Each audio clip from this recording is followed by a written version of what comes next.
श्रीमद् भगवत गीता एकमात्र ऐसा ग्रंथ है जिसमें मानव के मन के प्रश्नों के उत्तर स्वयं नारायण की वाणी से उत्पन्न हो रहे हैं। श्रीमद् भगवत गीता के सार को आप अपने जीवन में अपनाइए, जीवन बहुत ही सुखद हो जाएगी। जब कोई मार्ग ना मिलता हो, समझ ना आए कि जिंदगी में क्या करें, कैसे कौन सा काम करना चाहिए, तो श्रीमद् भगवत गीता जरूर सुनिए, जरूर पढ़िए। आपको सारे प्रश्न का जवाब मिल जाता है। कहते हैं कि श्रीमद् भगवत गीता में हर सवाल का जवाब है। सच में हर सवाल का जवाब है। अगर आप सुनेंगे तो सबसे जिंदगी आसान हो जाएगी और सच में आपके सभी प्रश्नों के मन में जितने प्रश्न उत्पन्न हो रहे हैं, कई बार रास्ता नहीं मिलता है, सब कुछ श्रीमद् भगवत गीता के सुनने से आपको सारे प्रश्नों का जवाब मिल जाएगा। श्री कृष्ण कहते हैं, संशय से बाहर निकलकर कर्म को पहचानने वाला व्यक्ति ही सर्वश्रेष्ठ कहलाता है। योगियों की यही पहचान होती है कि उनकी इंद्रियां उनके अधीन होती है। भय मुक्त होता है वो प्राणी जो परमात्मा की इच्छा को अपने दिए आदेश मानकर चलता है। चिंताओं और चिता को दाग वही प्राणी देता है जो पूर्णतः मन भाव से स्थिर हो जाता है। सच्ची श्रद्धा और परमात्मा के प्रति समर्पण तभी सफल माना जाता है जब उसमें कोई शंका ना हो। जीवन में अपने पथ से भटकने वाला व्यक्ति कभी भी परमात्मा की प्राप्ति नहीं कर सकता, फिर चाहे वो कितना भी कुछ क्यों न कर ले। भय के होने पर मन की स्थिति भयानक हो जाती है। वीर वही है जो कर्म ज्ञान का अनुसरण करता हो।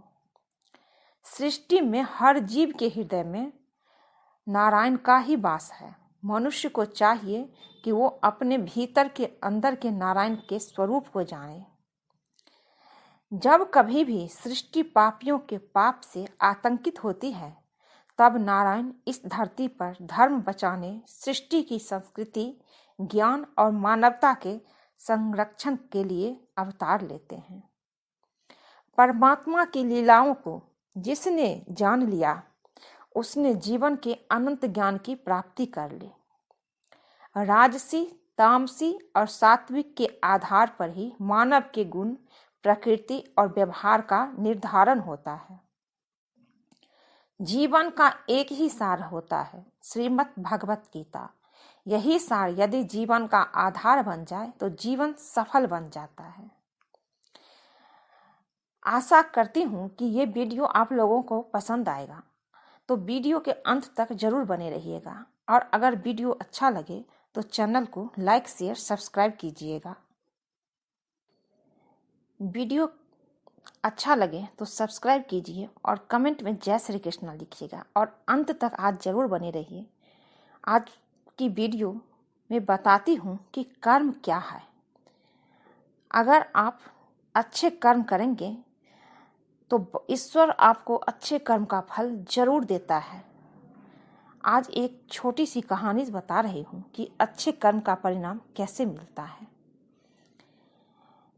कर्म का फल हमेशा अच्छा ही मिलता है।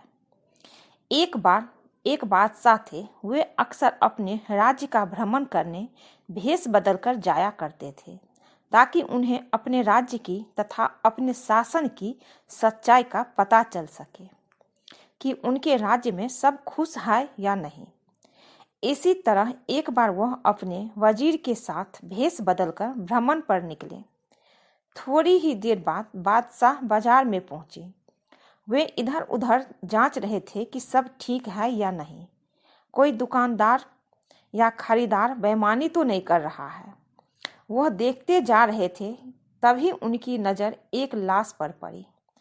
उन्होंने देखा कि भरे बाजार के बीच एक लाश पड़ी हुई थी, पर कोई भी उस लाश को उठाने को तैयार नहीं था। हर कोई उनसे दूरी बनाकर जा रहा था। बादशाह को समझ नहीं आ रहा था कि यह मामला क्या है। तभी बादशाह उस लाश के पास जाकर आवाज लगाने लगे, कि कोई तो आइए मदद कीजिए, इस लाश को उसके घर पहुंचाइए, पर कोई आगे नहीं आया। बादशाह ने उस लाश की जेब देखी कि शायद उसमें कोई पता मिल जाए, परंतु जेब में कुछ भी नहीं था। बादशाह यह सोचकर आश्चर्य में थे कि आखिर मेरे राज्य की जनता इस लाश के साथ इतनी बेरहम क्यों है। हर कोई उससे दूरी बनाकर निकल रहा था। चूंकि बादशाह ने भी भेष बदला हुआ था तो कोई उन्हें पहचान नहीं रहा था। उन्हें पहचान नहीं रहा था। उन्हें कोई पहचान लेता तो शायद मदद भी करता। बहुत सोच समझकर और सोचने के बाद बादशाह ने अपने वजीर से कहा कि तुम यहीं रुको, मैं कुछ दुकानदारों से पता करके आता हूँ कि आखिर यह कौन है और कोई इसकी मदद क्यों नहीं कर रहा है। बादशाह कई दुकानदारों के पास गए, लेकिन कोई जवाब नहीं मिला। कुछ ने कहा कि बेकार आदमी था, आप भी दूर रहिए। कुछ ने कोई जवाब ही नहीं दिया। अंत में एक दुकानदार ने बादशाह को उसका पता बता दिया। बादशाह और वजीर उस लाश को लेकर उसके घर गए। उन्होंने दरवाजा खटखटाया। अंदर से उस व्यक्ति की पत्नी, जिनकी मृत्यु हो चुकी थी, वो अपने पति की लाश को देखकर रोने लगी। बादशाह के मन में ढेर सारे सवाल थे। वे जानना चाहते थे कि आखिर यह व्यक्ति कौन था और बाजार में इसके साथ क्या ऐसा बुरा व्यवहार क्यों हो रहा था। उन्होंने उनकी पत्नी से पूछा कि क्या यह इतने बेकार व्यक्ति थे कि कोई भी इनकी लाश को हाथ लगाने के लिए तैयार नहीं था। पत्नी जोर जोर से रो रही थी। वो रोते हुए बोली कि नहीं, मेरे पति बहुत अच्छे और भले व्यक्ति थे। बादशाह आश्चर्य में पड़ गए। यह सोचने लगे कि बाजार में कुछ और दृश्य था और घर में कुछ और। बादशाह को समझ नहीं आ रहा था कि आखिर क्या मामला है। अब उन्होंने उसकी पत्नी से पूछा कि ऐसा क्या अच्छा काम किया था तुम्हारे पति ने जो इतनी तारीफ कर रही हो। तब उसने बताया कि मेरे पति शराब के ठेके पर जाते थे और बहुत सारी शराब खरीद कर लाते थे, फिर घर आकर सारी शराब नाली में बहा देते थे। रात होने पर वे एक नर्तकी के घर जाते थे और उसे पैसे देकर कहते थे कि यह आज की कमाई है, इसे रखो और दरवाजा बंद कर लो और किसी को लिए भी मत खोलना। फिर घर आकर मुझसे कहते थे कि आज इस दुनिया से थोड़ा सा पाप मैंने कुछ कम कर दिया। कुछ गलत लोगों को होने से मैंने रोक दिया, कुछ गलत कामों को होने से मैंने रोक दिया। मैं उन्हें बहुत समझाती थी कि आप ऐसा मत कीजिए, पर वे मेरी बात नहीं मानते थे। तो मैं उन्हें कहती थी कि आपके इन कामों को देखकर कोई भी आपकी अर्थी को कंधा देने भी नहीं आएगा। कोई भी आपके अच्छे कामों को नहीं देखता, सब तो आपको बुरा ही समझते हैं। तब फिर वो मुझसे कहते थे कि तुम देखना, जब मैं मरूंगा तो मेरी अर्थी को कंधा देने उस वक्त के बादशाह और एक भले व्यक्ति आएंगे। उस स्त्री की यह बात सुनकर बादशाह की आंखों में आंसू आ गए। बादशाह बोले कि मैं ही बादशाह हूँ और आप चिंता मत करिए, उनका अंतिम संस्कार शाही अंदाज में होगा। ऐसा कहकर बादशाह ने सचमुच उस व्यक्ति का अंतिम संस्कार शाही अंदाज में कराया।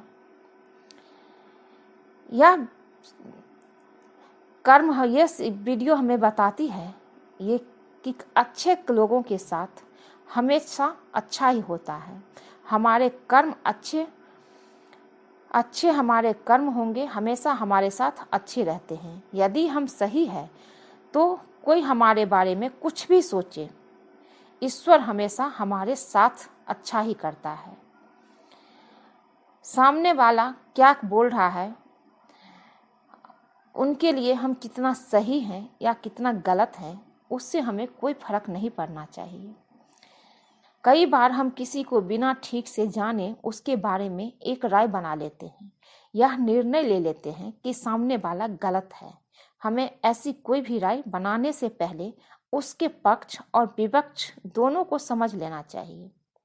याद रखिए कि हमारी एक छोटी सी नकारात्मक सोच एक छोटी सी नकारात्मक सोच भी रिश्तों में दूरियां पैदा कर सकती है। जरूरी नहीं कि अगर हम किसी को गलत समझते हैं तो वो गलत ही हो सकता है कि वो सही हो, पर हम उसके दूसरे पहलू को समझ नहीं पा रहे हैं। इसलिए अपने रिश्तों में सकारात्मकता भरिए। एक जरूरी बात कि दूसरों पर ध्यान देने से बेहतर है कि आप अपने